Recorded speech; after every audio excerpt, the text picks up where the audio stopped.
Welcome back to Reality Asserts Itself on the Real News Network. I'm Paul Jay, and we're continuing our discussion about who makes and what drives U.S. foreign policy with Colonel Lawrence Wilkerson, who joins us again in the studio. Larry is a retired United States Army officer, a former Chief of Staff to United States Secretary of State Colin Powell. He's now an adjunct professor at the College of William and Mary, where he teaches courses on U.S. national security and often contributor to the Real News. Thanks very much again. Thanks. So let's switch gears in the discussion.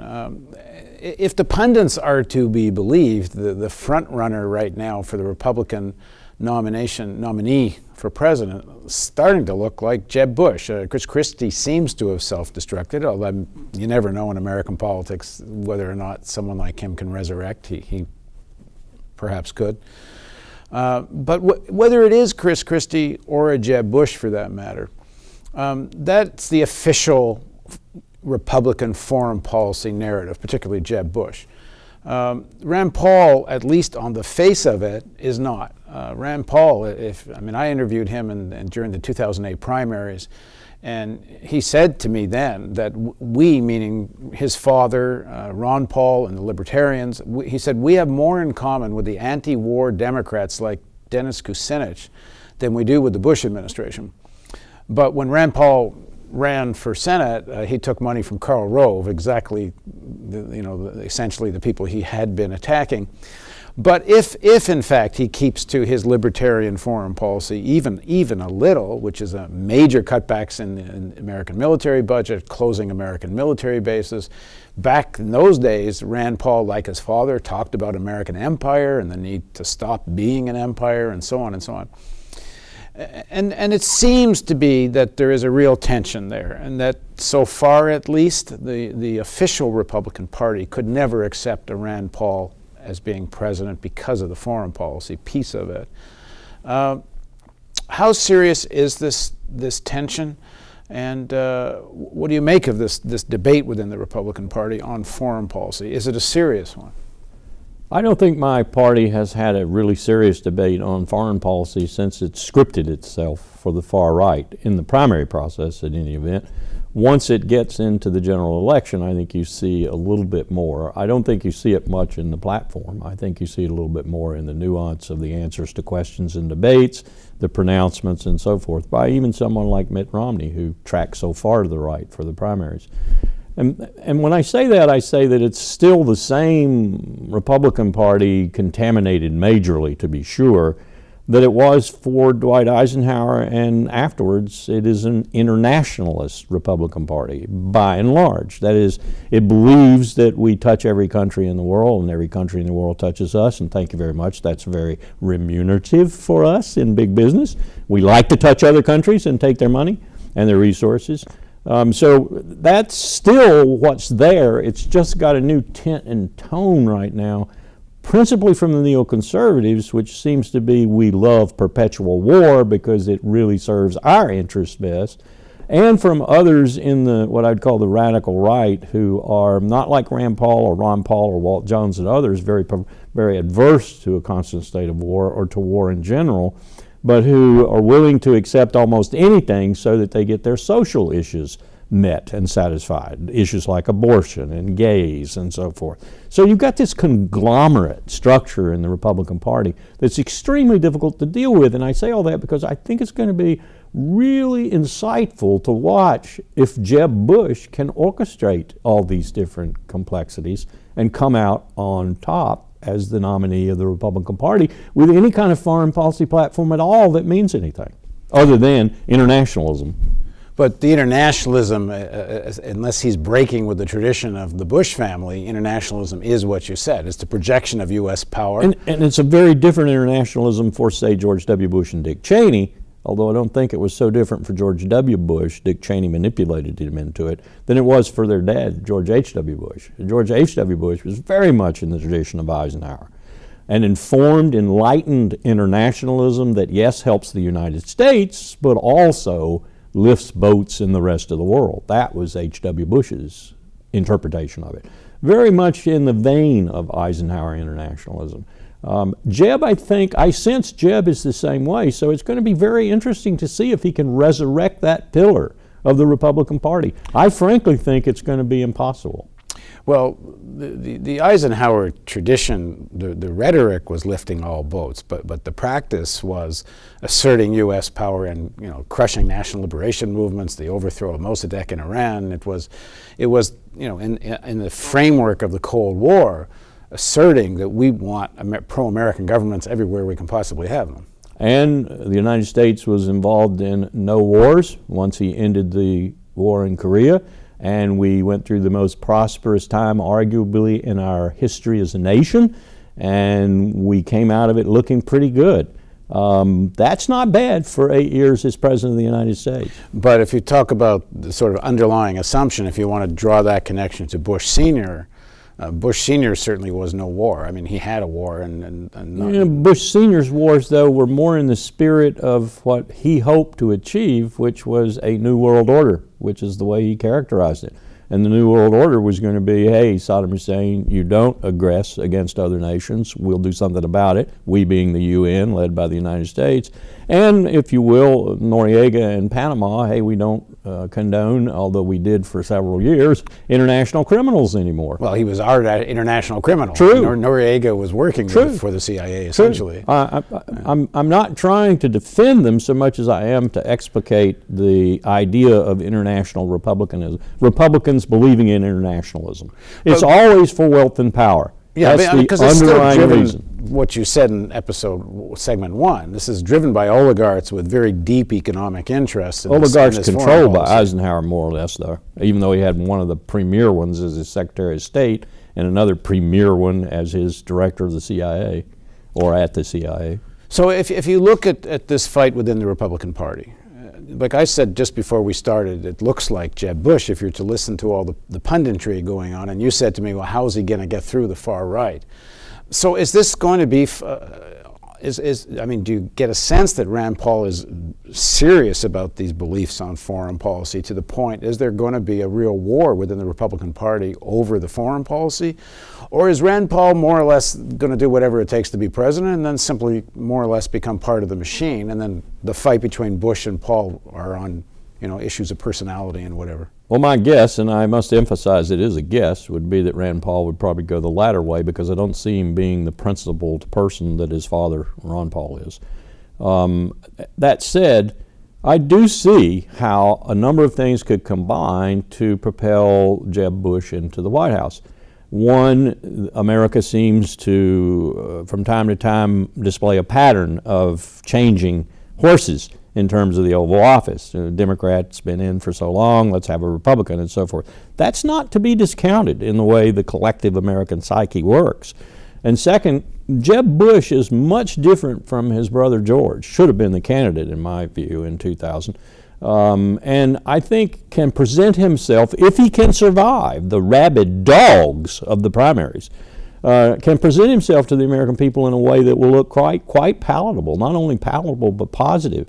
And I think they will pick up on that, and it's going to depend on who challenges him, and it's probably going to be Hillary. And what I've said in the past and still stick by is I do not think Hillary Clinton is electable, period. And do you think there's serious differences in foreign policy outlook between Hillary and Jeb Bush? I mean, right now... No, not at all. As I've said many times, U.S. foreign policy has tracked the same line with deviation here, deviation there. But Iran's is a difference. Do you not?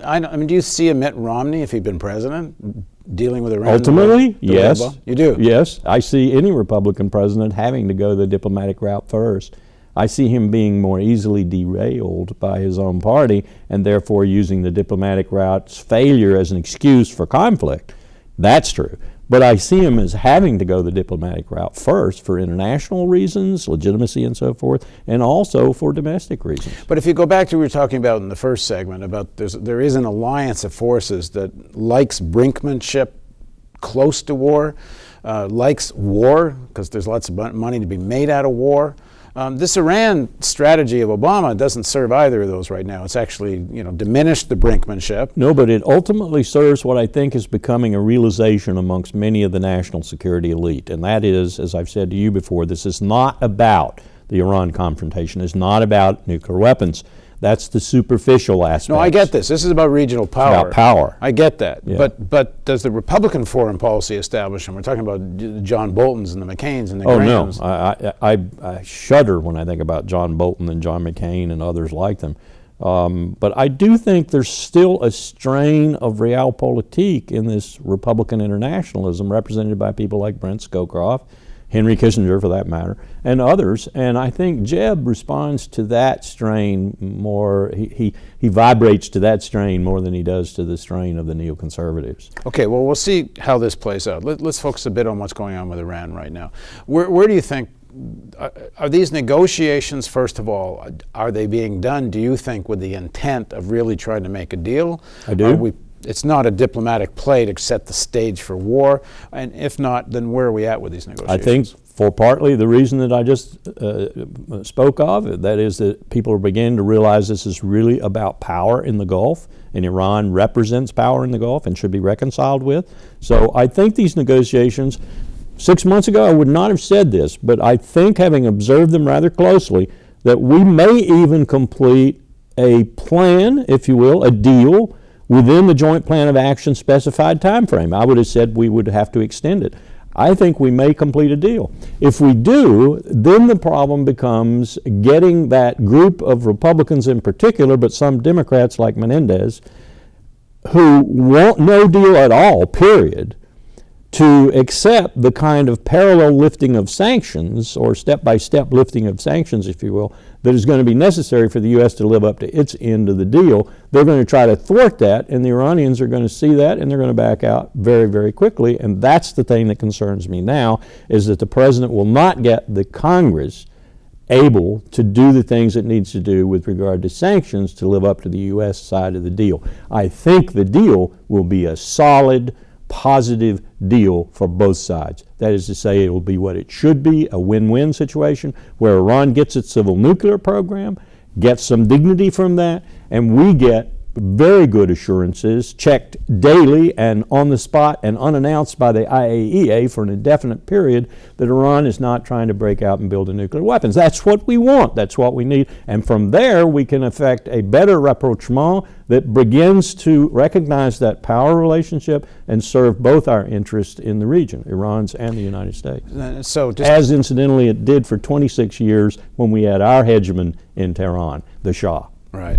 So that strategic objective is completely at odds, it seems, with what Saudi Arabia wants. Absolutely. With what certainly Israel most wants. of Israel wants. Although I would say there are people behind the scenes, powerful people in Israel, who are beginning to awaken to this reality. I mean, you hear this from these former heads of the security agencies, Mossad and Shin Bet and so on, who are saying Iran is not an existential threat. But they don't have the reins of power. No, they don't. And it's political in Israel, and that's scary. When it's purely political, it's scary. It's Netanyahu trying to hold on to political power and willing to do almost anything, including forfeit his country's future, to help to hold on to that power. So put that in the Israeli hat, and then put very similar, it seems, in the Saudi hat, who seems willing to do almost anything. Orchestrating war in Iraq right now, backing the insurgency in Syria, backing destabilization of Lebanon. Saudi Arabia is doing all manner of things. Backing the regaining of total military dictatorship in Egypt and the overthrow of an elected president. I can't think of anything Saudi Arabia is doing right now other than selling oil to the world at a reasonable price that's good.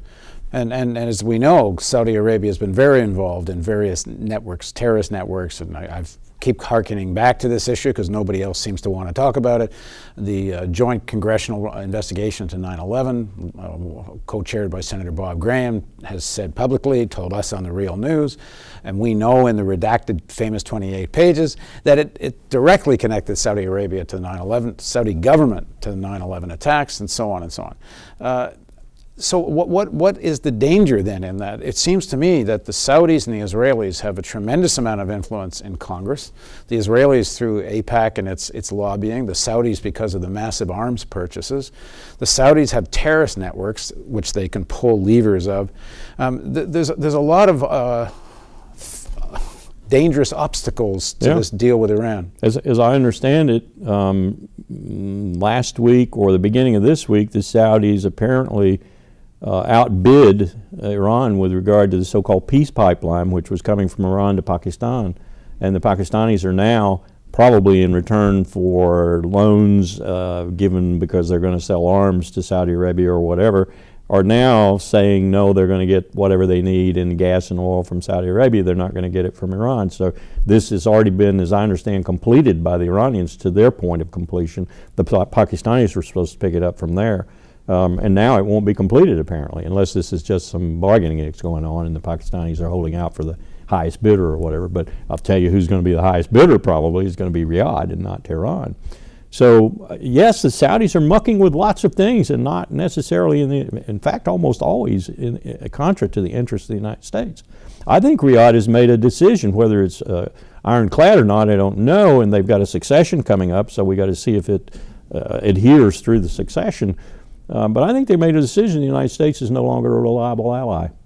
And as far as I'm concerned, good.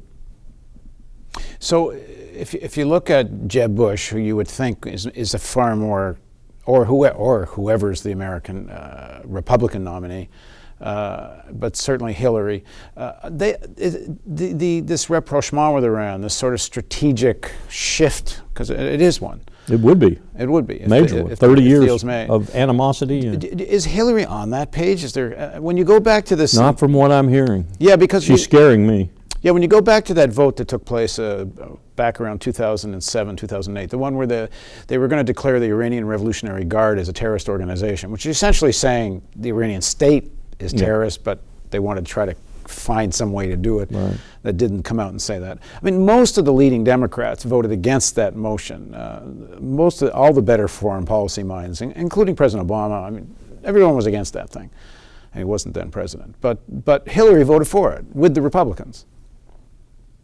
She scares me. She frightens me. If it's rhetoric, that's one thing. If it's a heartfelt belief, that's another. But even if it's just rhetoric to more or less court the conservatism of America, which all the pundits are always talking about, it still scares me because you often get trapped by your rhetoric.